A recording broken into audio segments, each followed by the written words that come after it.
I don't know already. It's a mischievous flagger. Come for educate or educator, yo. Let me go into this thing right away. Because no fire, you don't understand that music is a natural resource. You understand? That's why I get video coming from Farbs after they say so. Gonna make you understand the importance of how long this message, but these things for y'all get in y'all head. So let me get into it right now, right? Let me tell you, let me read. Natural resource, any material, substance, or organisms found in nature and is useful to people. See what's going on. Human beings are organisms. You better understand. Or that's why I get organs and all them kind of thing. But anyway, we ain't going there. Right? But in today's modern day and society, music has definitely become a natural resource. Right? And especially if that music originates from a certain land specifically created by those people from the land, it really becomes a natural resource because it could only be found there at least in its original authentic state, right? So now they bring me to the point.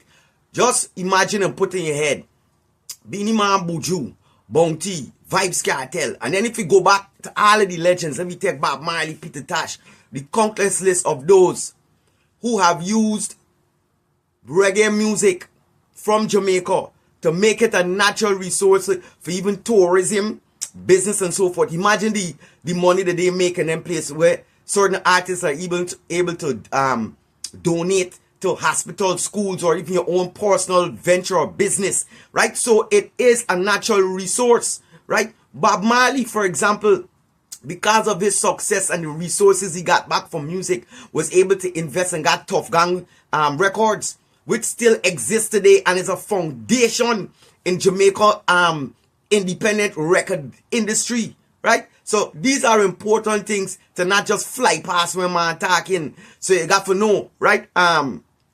But for example, now look at Vibes Cartel, right? He come to Guyana and other parts of the world through the music, was able now to sell alcohol and whatever other business ventures he's willing to get into. You understand? But the brand, the stamp is Jamaican. You know where you from and you know where the tongue there. Where you are going to put out? Fake Guyanese. There's where it's going to be. A fake Guyanese brand. Right? So you have to understand that music is a natural resource, but especially when it's authentic. You know, there's certain things you can't find. Even Guyana get certain fruits, certain animals. You can't find it nowhere else. Your tongue, it belongs to your country, and you don't find it nowhere else besides through migration and people who have moved and so forth. Right? But if you're failing to use how it's going to bring back natural resource. That's why them artists is coming to Guyana. They're getting paid. Take the currency and go where they do and invest it, and they get the resource. Guyana artists, them is not getting booked in Jamaica. Matter of fact, like that, I get 1 and 2. I get a little thing for pull up an eye, but there's no bookings where you creating a resource. You first have to make yourself establish that this is an authentic product that you could only find from Guyana and through Guyanese blood. You understand? A language, most importantly. You understand? So me coming half of the thing. It's flaggings all of the time. Why did you take over the company? Because it is my conviction, my government's policy, and my people's belief that Guyana and all other countries like Guyana ought to own and control their natural resources.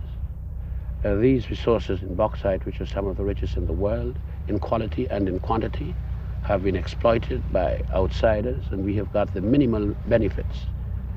And we proposed to the company that we took over the majority holdings. Apparently their power psychology precluded their being able to accept that, and we had to nationalize them. That's all. It's ours. Prime Minister, many countries in the Caribbean, though I know not so much Guyana, have been forced to look to tourism for development.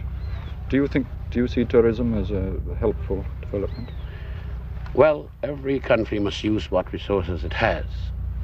Fortunately for us, God gave us dirty, murky waters, and we don't have to be the subject of these tourists. Tourism, to my mind, for Guyana is not a good thing at this stage because it means the importation of false and wrong values and the creation of a nation of waiters. Tourism, I think, can be all right after the country has built its own economy and has an ethic, mores of its own. and then you can afford to let people come all around the place.